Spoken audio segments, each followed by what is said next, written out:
Goiânia e Anápolis começam nova etapa de vacinação contra a Covid-19 com a ampliação da dose de reforço para quem tem 18 anos ou mais. Mais uma cidade goiana derruba a obrigatoriedade do uso de máscara. Em Itarumã, só escolas e unidades de saúde agora precisam manter o uso de máscara. Em Corumbá de Goiás, um preso manda um bilhete para um agente penitenciário, oferecendo propina para ele facilitar a entrada de celulares no presídio. Produtores rurais se reúnem com representantes da Enel e cobram o fim das constantes quedas de energia no campo. Hoje é quarta-feira, 17 de novembro, e o jornal Anhanguera está no ar.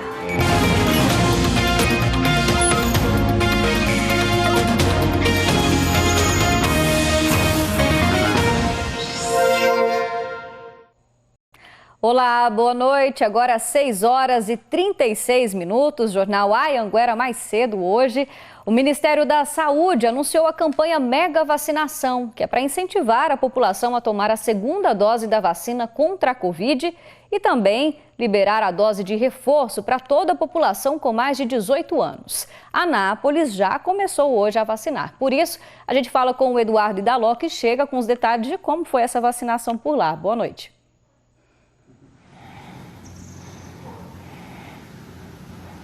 Oi, Gabi, boa noite para você, boa noite para todo mundo que está nos acompanhando. Pois é, Anápolis começou hoje a vacinar com a dose de reforço a população com 18 anos ou mais para essa dose, mais uma dose aí da vacina contra a Covid-19. Para tomar a vacina, a dose de reforço, são para aquelas pessoas que tenham tomado a segunda dose da vacina há 5 meses. Hoje o movimento foi pequeno nos postos de vacinação aqui da cidade, todos já estavam aplicando a dose de reforço, são 29 locais de vacinação, sendo que 22 funcionam das 8 às 4 da tarde e 7 postos até às 9 da noite.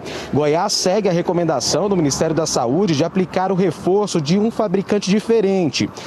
Por exemplo, quem tomou a primeira e a segunda dose da Pfizer vai tomar o reforço da AstraZeneca ou da Coronavac. Para quem tomou a vacina da Janssen, aquela de dose única, o Ministério da Saúde definiu que vai aplicar a segunda dose da mesma fabricante e a dose de reforço. Aí vai depender da chegada de novas remessas da Janssen.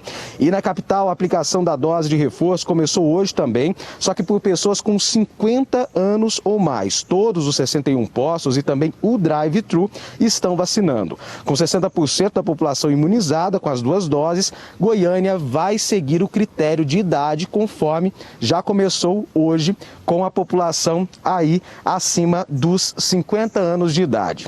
Gabi, volto com você. Obrigada, pelas informações. Ainda falando sobre isso, na região do entorno do Distrito Federal, também tem cidade que já aplica a dose de reforço para quem tem 18 anos ou mais. O Danilo Moreira vai explicar para a gente como é que está por lá também. Boa noite para você.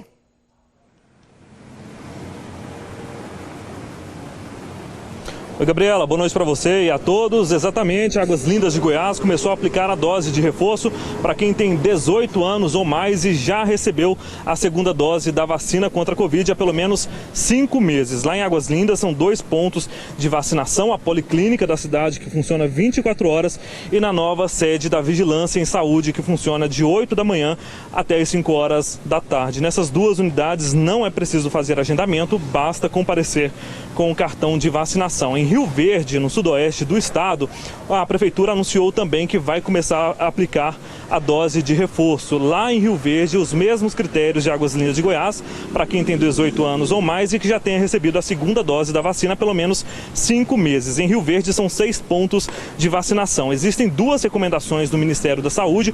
A primeira, que quem recebeu aí a dose da Janssen, que é dose única, vai ter que receber também a segunda dose, mas é preciso aí um intervalo de 2 meses depois da primeira dose. A outra recomendação é que quem já recebeu as 2 doses, por exemplo, a terceira dose pode ser diferente. Por exemplo, quem já recebeu 2 doses da AstraZeneca, a terceira dose pode ser da Pfizer. Seguindo essas recomendações aí do Ministério da Saúde, a proteção aí contra a Covid-19 pode ser ainda mais eficiente, viu, Gabriela? Com você. É isso, a cidade se preparando, para essas mudanças. Obrigada, pelas informações. Pelo menos 4 cidades do interior do estado decidiram derrubar a obrigatoriedade do uso de máscara em ambientes abertos. Assunto para o Wesley Almeida, que chega ao vivo de Rio Verde e vai explicar para a gente aí, Wesley, quais são essas cidades e por que dessa liberação também. Boa noite. Oi, Gabi, boa noite para você e para quem está acompanhando a gente. Essa flexibilização aconteceu agora na cidade de Itarumã, aqui na região sudoeste do estado. Nós tivemos, inclusive, acesso ao decreto que mostra aí essa flexibilização. Vamos colocar alguns destaques na tela. No artigo 1º diz que fica dispensado a obrigatoriedade do uso da máscara de proteção facial em espaços públicos e privados no município de Itarumã. O parágrafo único diz que permanece a obrigatoriedade da utilização da máscara nos estabelecimentos de ensino e unidades de saúde. O artigo 2 diz que os estabelecimentos e áreas públicas e privadas poderão funcionar com 100% da capacidade. A Prefeitura do município diz que essas flexibilizações são por conta dos números. O número de infectados caiu. Há 2 pessoas infectadas e em isolamento dentro de casa lá no município.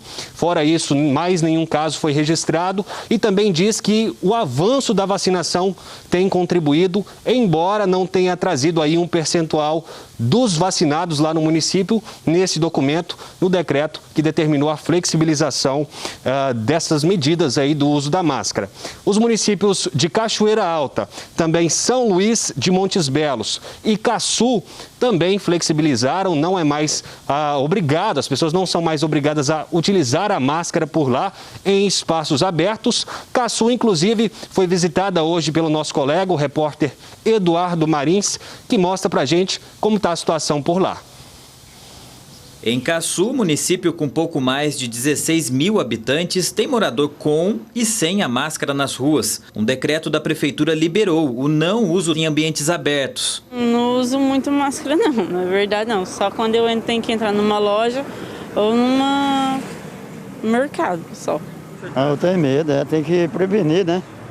Que é perigoso, né, ainda. De acordo com a prefeitura, 6 a cada 10 moradores já receberam as 2 doses da vacina. Mas segundo dados publicados no site da Secretaria Estadual de Saúde, pouco mais de 54% está com o ciclo completo. No decreto que foi assinado pela prefeita Ana Cláudia Lemos, as justificativas para esta decisão seriam o avanço da vacinação e a queda no número de casos da doença. Outra cidade que também abriu mão do uso da máscara nas ruas foi Cachoeira Alta. O decreto diz que a cobertura vacinal da população é de 80,84%, mas segundo dados estaduais, menos de 50% das pessoas foram imunizadas com as 2 doses. Depois de 15 dias subsequentes sem casos de Covid suspeitos ou ativos ou de internados, nós resolvemos, nos espaços abertos, que seriam ali lago municipal, pista de caminhada, liberar o uso da máscara de forma racional. Na região central do estado, em São Luís dos Montes Belos, a prefeitura também derrubou a obrigatoriedade de máscaras em locais abertos. O não uso de máscaras em ambientes abertos ainda é uma medida muito questionada pelos médicos infectologistas. Isso porque o vírus e as variantes estão circulando entre nós. Para os especialistas, a recomendação para as prefeituras liberarem o uso de máscaras deve ser apenas quando 70% dos moradores receberem o ciclo completo da vacinação. Uma dose só de vacina, ela não é suficiente. A gente está vendo até que, inclusive, o governo federal lançou agora já a campanha para fazer a 3ª dose. Então, a gente vê que essa proteção ela não está ainda como deveria. Uma dose só é muito arriscado ainda. A prefeita de Caçu, Ana Cláudia Lemos, não vai comentar sobre os dados divergentes. Já o prefeito de Cachoeira Alta diz que tem ciência da divergência de dados entre a prefeitura e a Secretaria Estadual de Saúde. Disse que à medida que a vacinação vai avançando, os dados vão sendo inseridos no sistema aos poucos e, por isso, não chegam todos de uma vez no sistema do estado. Recebeu alta da UTI a mulher que teve o corpo queimado depois que o ex-marido jogou fogo nela. Milene Rocha dos Santos ficou 33 dias na UTI do UGOL e hoje cedo foi transferida para um quarto, onde ela segue o tratamento. Ela foi abordada pelo ex-marido numa praça de Catalão e câmeras de monitoramento registraram tudo isso. A Milene até então tenta escapar, né, mas ele não deixa a mulher sair nessas câmeras que registraram essa ação e logo depois a vítima saiu na companhia do ex-marido. Minutos depois o carro dele foi visto aí passando, agora a gente está vendo as imagens, né, desse momento que as câmeras registraram. E aí depois disso aí o carro dele foi visto na GO 330, no mesmo sentido onde aconteceram as agressões. O Robson Martins de Oliveira se entregou 9 dias depois do crime para a polícia e confessou o crime e disse que agiu por conta de ciúmes. Ele está na cadeia de Catalão e deve responder por tentativa de feminicídio. A Polícia Civil do Distrito Federal cumpriu hoje 27 mandados de busca e apreensão e 17 de prisão em cidades do entorno e também no Distrito Federal. O objetivo foi acabar com uma das principais facções criminosas que comandava o tráfico de drogas e também armas ali na região. Dezenas de armas, munições e mais de 1 quilo de cocaína foram apreendidos na operação. O vídeo registra o momento em que uma arma e 2 facas foram encontradas dentro de um armário na casa de um dos investigados. Segundo a esposa do alvo, aqui dentro dessa gaveta tem um simulacro, uma faca. Cerca de 200 policiais participaram dessa operação. A operação de hoje teve o objetivo de acabar com a atual estrutura da maior facção criminosa do Distrito Federal. Segundo a Polícia Civil, essa facção é responsável por vários crimes, dentre eles tráfico de armas e crimes cometidos durante disputas por controle de territórios e pontos de tráfico de drogas. Os mandados foram cumpridos em Lusiânia e nas regiões do Riacho Fundo, Samambaia, Recanto das Emas, Gama, Paranoá e Águas Claras. A operação contou com a participação do Ministério Público do DF e com o apoio das polícias Militar e Civil de Goiás. Tirar de circulação os líderes da facção criminosa, que substituíram o líder preso há cerca de 6 meses em uma outra operação da Draco, e também atacar o coração financeiro da facção criminosa. 2 homens foram presos em Catalão por furto e receptação de gado. Um dos suspeitos, inclusive, é dono de um açougue. A Polícia Militar chegou até esse açougue depois de investigar um furto de 3 cabeças de gado em uma fazenda. Um dos funcionários dessa fazenda confessou para a polícia aí que vendeu os animais para o dono desse açougue. E aí, chegando no comércio, os policiais e também os fiscais da Agrodefesa encontraram a carne pronta para ser vendida, mas sem qualquer tipo de higiene e nem inspeção. Cerca de 400 quilos de carne foram apreendidos e o funcionário da fazenda foi preso e agora deve responder por furto. Já o dono do açougue também foi preso e deve responder por receptação. A chuva tem agravado o problema dos buracos em algumas rodovias aqui do estado. A nossa equipe deu um giro aí pelas BRs 414 e 153 e encontrou uma situação muito preocupante. Esse trecho aqui é da BR-414 entre Corumbá e Planalmeira. Eu parei no acostamento só para fazer a filmagem. É buraco que não acaba mais. Na BR-414, os motoristas denunciam a falta de manutenção. No trecho da rodovia que liga Anápolis ao distrito de Planalmira, em Abadiânia, a cena se repete. A cada chuva, a situação da pista piora. O Andreive passa sempre pela BR e precisa desviar da buraqueira. A rodovia não está muito boa, está muito esburacada, muito remendo. E agora com esse tempo de chuva aí, ainda é pior ainda, entendeu? É um perigo, porque a gente vai desviar dos buracos, é perigoso cometer um acidente. Indo para o norte do estado, na BR-153, os motoristas precisam jogar o carro no acostamento para não furar o pneu. A pista está toda remendada. O Evandro é caminhoneiro há quase 30 anos e passa pela rodovia toda semana. Do trecho aqui de Porongatu até lá perto de Anápolis, em Anápolis acabou. Só a viagem passada eu contei uns 12 carros pequenos com os pneus tudo estourados. Os motoristas que passam aqui pela BR-153 entre Uruaçu e Porangatu enfrentam outro problema além dos buracos, o risco de acidentes. De acordo com a Polícia Rodoviária Federal, a condição da via está diretamente relacionada com a segurança dos motoristas. Vários motoristas aí, às vezes eles vão tentar desviar dos buracos, acabam jogando para a contramão da direção. No momento que vem um outro carro em direção contrária, isso pode provocar vários acidentes, sem contar danos assim, que os motoristas sofrem nos próprios veículos, né? O senhor fica inseguro de passar por aqui por causa desse tanto de buraco? Eu acho que não é só eu, é todos nós que trafegamos pela Belém Brasília, né? O pessoal só capotando carro, carro saindo fora de pista, por causa desses buracos aí, ó. Acidente e prejuízo, né? A Ecovias Araguaia, que é responsável pela BR-414 e 153, diz que está monitorando os trechos. Disse também que começou os serviços de recapeamento e que vai intensificar os trabalhos nos próximos meses. 2 pessoas ficaram feridas no acidente na BR-060 em Rio Verde. Segundo a Polícia Rodoviária Federal, a caminhonete branca seguia no sentido Jataí quando foi surpreendida por essa moto aí que a gente está vendo, essa moto vermelha, que saiu do canteiro da pista causando a batida. O motociclista e a esposa dele, que estava na garupa da moto, foram socorridos pelo SAMU com ferimentos leves. Já o motorista da caminhonete não se feriu. Ruas do centro histórico da cidade de Goiás ficaram alagadas ontem. Choveu mais de 30 milímetros ali na parte alta da cidade. O nível do Rio Vermelho não subiu e agora os bombeiros ficaram ali perto do rio para evitar que as pessoas se aproximassem.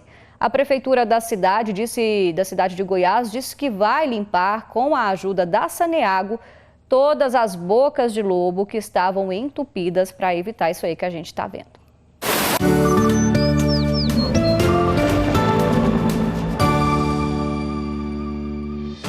Nesta quinta-feira, o avanço de uma frente fria vai trazer mais áreas de instabilidade em várias regiões do estado. A previsão é de 45 milímetros de chuva no sudoeste e o volume é maior em todas as regiões. Veja como fica o tempo em Rio Verde. Mínima de 19 graus, máxima de 27, umidade em 45% e chuva de 18 milímetros. Cerca de 700 quilos de feijão que tinham sido furtados foram recuperados pela polícia. O crime foi em Cristalina, na região leste do estado. Depois de denúncias anônimas, 2 pessoas foram presas em flagrante por terem comprado esse feijão. A polícia foi até o comércio indicado e encontrou 400 quilos do feijão furtado e também essa arma aí de fogo sem registro, além de munições. O suspeito de ter vendido o produto ainda não foi encontrado e os 2 foram presos por receptação e um deles agora vai responder também pela posse irregular de arma e munições. A polícia continua então as buscas pelo suspeito de vender o feijão. E por causa da inflação, tem uma nova previsão para o salário mínimo do ano que vem. Em agosto, o governo federal divulgou que o salário mínimo de 2020 seria de R$ 1.169. Na época, o Índice Nacional de Preços ao Consumidor, que é um dos medidores da inflação, era 8,4%. Só que o Ministério da Economia anunciou hoje que o Brasil deve fechar o ano com o INPC chegando a 10,04%. E aí, como o salário mínimo é calculado em cima desse dado do INPC, o novo valor deve ser de R$ 1.210. E o Auxílio Brasil, programa que substitui o Bolsa Família, começou a ser pago hoje. Só que aí muita gente ainda está em dúvida e está preocupada também, porque recebeu menos do que esperava. No primeiro dia de pagamento, filas na porta de algumas agências bancárias e muita gente com dúvidas. Ainda não tenho informação de qual seria o valor, porque só apareceu mesmo a data prevista para o saque. A Kailane até sabe o valor do benefício, mas é quase R$20 a menos do que ela recebia do Bolsa Família. Uma diferença que para ela, desempregada e com 4 filhos, faz falta dentro de casa. É dele que eu tiro para que dá de comer para eles. Então, como agora diminuiu, fica mais difícil, porque eu não tenho ajuda de ninguém. Em Goiás, mais de 300 mil famílias devem receber o Auxílio Brasil. Segundo o governo do estado, elas já tinham o Bolsa Família e por isso vão migrar automaticamente para o novo programa. Elas vão fazer o saque do benefício do mesmo jeito e usando o mesmo cartão que já tinham. Mas quem não recebia o Bolsa Família e agora se cadastrou no CadÚnico vai ter que esperar uma análise para saber se tem direito ou não ao benefício. Em novembro não houve novas concessões. Quem faz essas concessões é o Ministério da Cidadania. E isso só vai acontecer depois que a medida provisória, que está em tramitação no Congresso, for aprovada e virar lei. né? Então, por hora, não podemos falar em novas concessões de benefícios. A dúvida de quanto devem receber a partir de agora deixa famílias inseguras, sem saber como vão pagar as contas. Nossa, complicou muito. É uma ajuda, mas como reduziu muito, as coisas ficou mais difíceis para quem vive de aluguel, mas ficou meio complicado. Foi difícil demais. E tá tudo tão caro, né, gente? Olha, em Jataí, no sudoeste do estado, o PROCON está promovendo o feirão da renegociação. Até sexta-feira, os jataienses que têm contas atrasadas podem negociar talões de energia, também água e até outras dívidas com empresas do país inteiro. A dona Eva precisou de ajuda do PROCON para resolver o empréstimo que não pediu ao banco, mas agora tem que pagar a dívida, porque acabou gastando o dinheiro que estava na conta. A gente acha ruim. Uma dívida que a gente não fez tudo bem, mas não fez. E deu certo. A Maria Rafaela é atendente do PROCON e intermediou a negociação entre a cliente e o banco. Ela pegou 6 mil de empréstimo, que eles na verdade depositaram na conta dela sem ela perceber. E ela acabou usando esse valor total. E sobre isso ela teria que pagar o valor de 15 mil, né, o valor total desse empréstimo que depositaram para ela. Eu entrei em contato com o banco para falar sobre os juros e eles conseguiram baixar o valor, né? Ela vai ter que pagar 8 mil. É possível negociar qualquer dívida com a ajuda do PROCON até sexta-feira. Muitas das vezes, se a empresa vai o consumidor sozinho, ele não tem muito conhecimento, mas com o PROCON é diferente, porque tem amparato de advogado e toda a estrutura do sistema. Então isso vai facilitar muito essa negociação de dívidas. Além da renegociação, dá para vir aqui no PROCON para trocar as lâmpadas antigas, aquelas fluorescentes e incandescentes, por essas lâmpadas LED. E dá para economizar até 80% na conta de energia se comparado com as lâmpadas antigas. Todo consumidor aqui da cidade que tiver lâmpadas, essas lâmpadas antigas, incandescentes, fluorescentes, lâmpadas queimadas, pode vir no PROCON. Aqui que através da Enel vai ser trocado essas lâmpadas velhas dele por uma lâmpada nova, lâmpada de LED. Produtores rurais de Rio Verde se reuniram com representantes da Enel para tentar resolver um problema que é constante e antigo: as quedas de energia elétrica. O seu Edilson cria aves e já perdeu as contas de quantas vezes o fornecimento de energia elétrica na fazenda dele foi interrompido só neste ano. Teve dias de ficar 4, 5 dias sem energia. E aí é o gerador que tem que dar conta. Em 4 anos, a Vanessa já protocolou 400 reclamações junto à Enel, mais de 100 só neste ano. Para evitar prejuízos com a produção, na fazenda dela foi instalado mais um gerador e sistema de energia solar. Danos elétricos, de equipamentos que queimaram na fazenda, de diesel, de manutenção de equipamentos, de seguros que a gente é obrigada a fazer para tentar manter o equipamento. Durante o período chuvoso, as quedas de energia ficaram ainda mais constantes e prolongadas. Os produtores chegam a passar dias sem energia elétrica. Eles se reuniram com representantes da companhia elétrica para cobrar melhorias no serviço na zona rural da cidade. Nós tentamos gravar com os representantes, mas eles não quiseram falar sobre o assunto. No mês passado, mostramos que produtores de leite de Quirinópolis e Jataí protestaram contra as frequentes quedas de energia, jogando leite vencido na porta das sedes da Enel nos municípios. O prejuízo foi de quase R$30 mil para os produtores. E o desperdício, né, gente? A Enel Goiás disse em nota que já investiu cerca de R$138 milhões em manutenções, melhorias, expansão e digitalização do sistema elétrico de Rio Verde e afirmou que está analisando todas as demandas que foram repassadas hoje pelos produtores rurais e agora vai adotar ações que são necessárias para garantir a qualidade desse fornecimento de energia na região de Rio Verde. Em Goiânia, uma criança ficou com o dedo preso na cadeira de uma unidade de saúde. O Arthur, de apenas 5 anos, acabou com os dedinhos presos nos buracos de uma cadeira na UPA do Jardim América, aqui em Goiânia. Ele estava com a mãe e a irmãzinha que tinham uma consulta marcada, mas ele que acabou sendo atendido primeiro. Guarda Civil, bombeiros e até os funcionários da unidade de saúde se juntaram para ajudar o pequeno Arthur. Depois de um tempo, os bombeiros conseguiram. Que desespero, né? Olha a ousadia, gente, de um detento do presídio de Corumbá, de Goiás. Ele escreveu um bilhete para um policial penal pedindo a facilitação da entrada de celulares em troca de dinheiro. O Eduardo Idaló explica pra gente como que terminou essa história, Eduardo. Oi de novo, boa noite.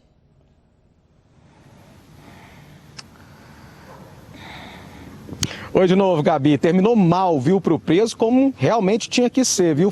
Isso tudo aconteceu durante uma troca de plantão dos policiais penais na unidade prisional de Corumbá de Goiás. Aí, durante a revista, acabaram encontrando esse bilhete em que o preso escreveu de próprio punho, viu? Escreveu a caneta pedindo para que um policial penal facilitasse a entrada de um aparelho celular dentro do presídio. Em troca, ele pagaria o valor de R$3.000. No bilhete, ele ainda tratava esse funcionário da unidade prisional como senhor e pedia para ele que, se não desse certo a entrada do celular, que ele não divulgasse a solicitação. Só que deu muito mal para ele, ele foi trazido para a delegacia de polícia aqui de Anápolis e agora, além da pena que ele já cumpria lá dentro da cadeia, ele também vai responder pelo crime de corrupção ativa. Gabi, volto com você. Obrigada, viu? Boa noite. Olha só, gente, que gesto bacana teve o Cledson Matias, que é morador de Rio Verde. O administrador de empresas parou o carro numa rodovia ali da região para salvar esse pássaro aí que corria risco de ser atropelado. O animal é uma espécie de águia cinzenta. O pássaro estava machucado e o Cledson disse que deixou a ave ali, ó, como a gente está vendo, a poucos metros da mata aí, nesse registro que ele fez e compartilhou aqui com a gente. Hora da nossa imagem do dia, que é um encontro totalmente inesperado em Silvânia. Era finalzinho da madrugada de hoje e os moradores estavam lá passando de carro em frente a um posto de combustível e se depararam, viram aí esse lobo-guará. Olha só o tamanho do bicho, gente. O lobo-guará está ameaçado de extinção, né? E ele gosta de viver em áreas de campos grandes, né? Áreas abertas. Só que essa imagem aí serve de alerta para a gente de que os animais estão cada dia mais sem espaço, sem comida e, claro, procurando abrigo também nas cidades. Assim a gente encerra o Jornal Anhanguera de hoje. Para você aí de casa, uma ótima noite com imagens de Anápolis. Até amanhã.